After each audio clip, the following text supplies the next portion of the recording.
What are the most common mistakes people make with their IRA? The IRA, one of the most popular and most common retirement tools out there. What are the most common mistakes so that you can avoid making these? I'll tell you coming up.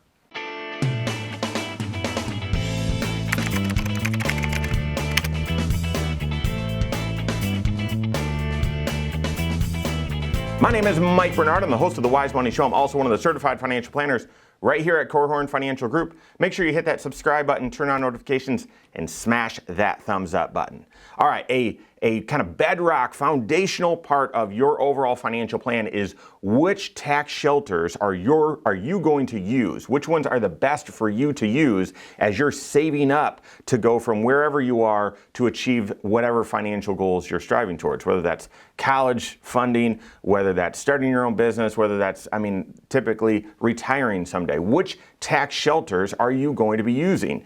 And likely, even if it's not the first one, you're going to use an IRA at some point. Whether you're funding up a 401k, a 403b, a simple IRA, something like that, at some point that will likely be rolled over and rolled into an IRA. So IRA, extremely common tool.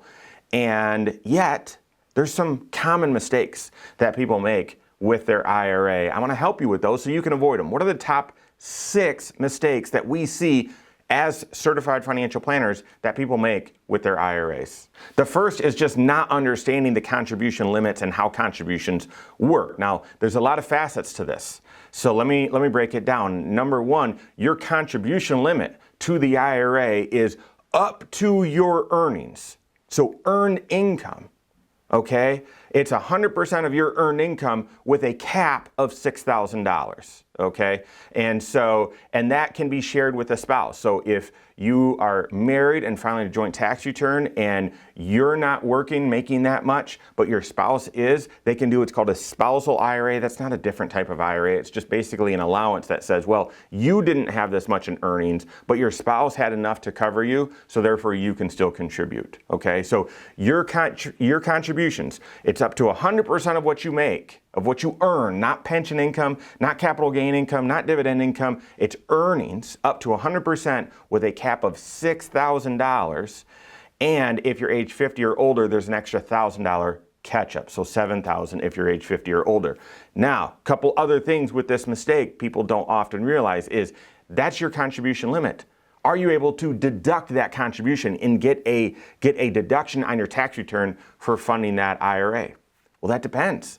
That depends on whether at your earnings, wherever you're working, wherever those earnings are coming from, do you have a retirement plan available to you? And do you make too much money? So let me break that down. Do you have a retirement plan available to you? I hear this all the time. Yeah, I do, but they don't offer a match. I'm not funding it. Doesn't matter. Does not matter. If you have a retirement plan available to you, there's going to be an X on your W-2 in a certain box, and that signifies on your tax return and to the IRS, hey, you've got a 401k plan available to you. Whether you're using it or not doesn't really matter. If you've got it available to you, then you can only deduct your contribution to that IRA if your income is below certain limits, okay? What are those limits? It's around $76,000 of adjusted gross income for a single or head of household. You start getting phased out around $66,000 once that adjusted gross income is $76,000, and you have a retirement plan available to you at work. Can't deduct the IRA, not fund, can't deduct the IRA contribution. If you're married, okay, that's a different story. Married filing jointly, it's around $126,000. That's the cap. Now here's the other one that is confusing to a lot of folks is, well, my spouse has a 401k or a retirement plan available at work, but I do not. Can I deduct my contribution to the IRA? Well, again, yes, you can, as long as you together, you and your spouse together, your joint tax return has an AGI, adjusted gross income limit, below a certain threshold, and let's just call it $200,000, okay? If you get anywhere close to that, you're gonna start getting phased out, and that's where you'd wanna work with your certified financial planner. So see, just something as easy as, well, what are my contributions to the IRA? We see mistakes all the time. We see the mistake of people saying, well, at one time the limit was, was $5,000, so I'm contributing $400 a month to reach that maximum. No, that maximum is higher now. You should be contributing more. Or people say, well, I'm not contributing to my IRA because I can't deduct it. Well, that's not true exactly. Or I should be contributing to my IRA because I can deduct it. No, actually you can't, right? There's all sorts of unique nuances in these rules related to contributions with the IRA.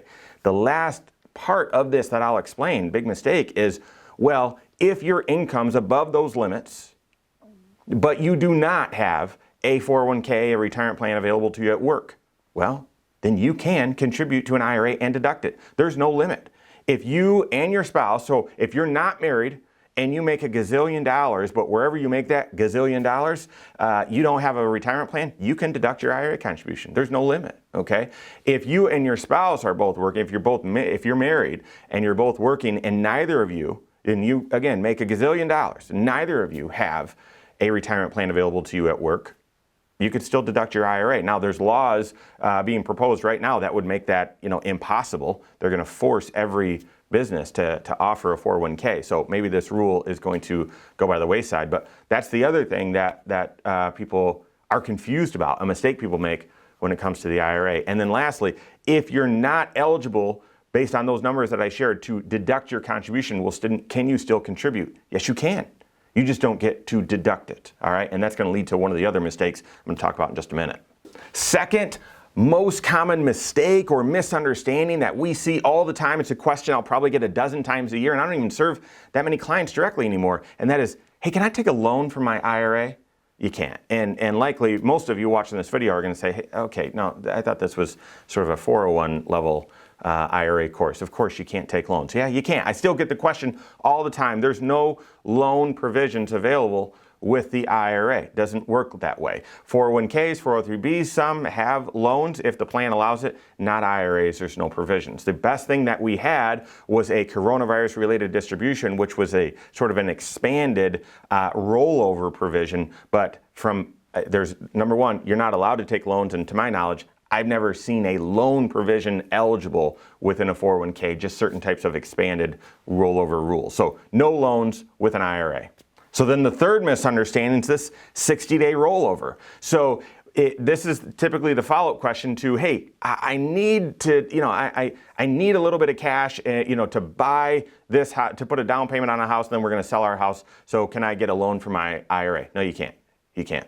Well, then what are my options? Can I just take some money out and put it right back in?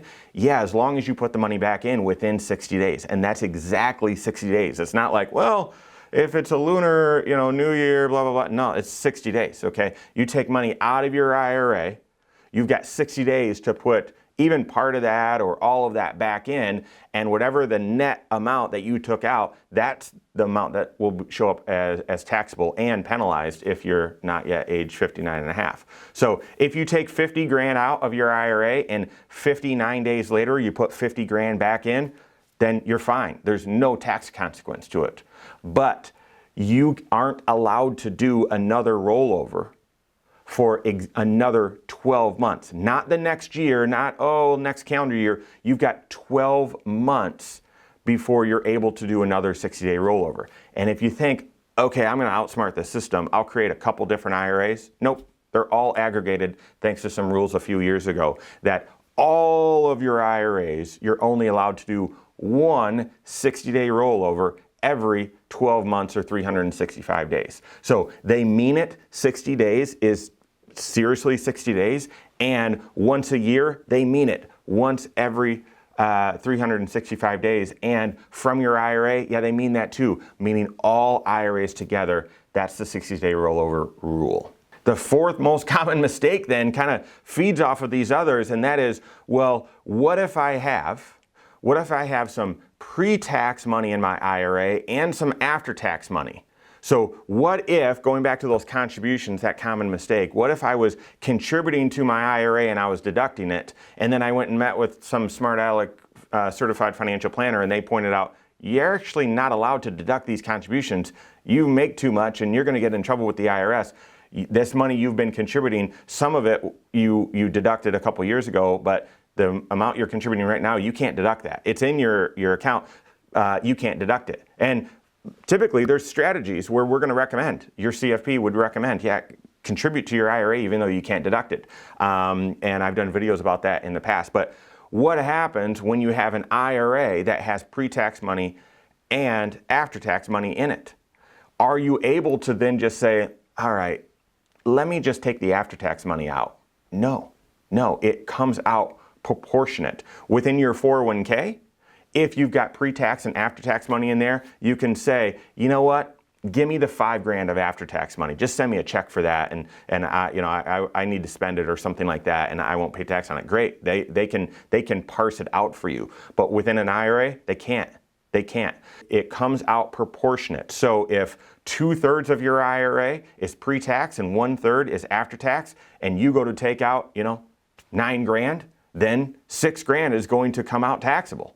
And $3,000, 1/3, will come out not taxable. There's no way to parse that up. It's going to come out proportionate pro rata. Here's the next question then. Well then, I'll set up 2 different IRAs. One IRA will be all of my pre-tax money, and this other IRA at a different company will be all my after-tax money. No, they aggregate. There's an IRA aggregation rule for your basis. Oh, that gets so geeky, okay? All IRAs are aggregated together, where if you take a withdrawal, then you've got to look and say, out of all of my IRAs, how much is pre-tax and how much is after-tax? So it gets fairly convoluted, which is why when you're doing strategies like the backdoor Roth or mega backdoor Roth or something like that, you've got to be working with a certified financial planner. This is not for the faint of heart. There's lots of other complications that you're going to want to avoid when you're implementing those strategies. The 5th most common mistake that we see people make with their IRA is the wrong investment strategy. The wrong investment strategy. So for example, if you're investing outside of an IRA and you buy Apple stock at 100 and it surges to 200 and you sell it, that growth is what? A capital gain. And when you sell it at that higher amount, that capital gain is taxed on your tax return as long-term capital gain, as long as you held it for more than 12 months, and it's taxed at favorable rates, right? But within an IRA, you buy Apple stock at 100, you sell it at 200, and then you withdraw that money. Is that taxed as capital gain, or is it taxed differently? That's taxed differently. It's taxed as ordinary income. And so should that influence whether you buy Apple stock, should it influence whether you buy stocks or bonds or whatever within your IRA? It needs to at least be considered, okay?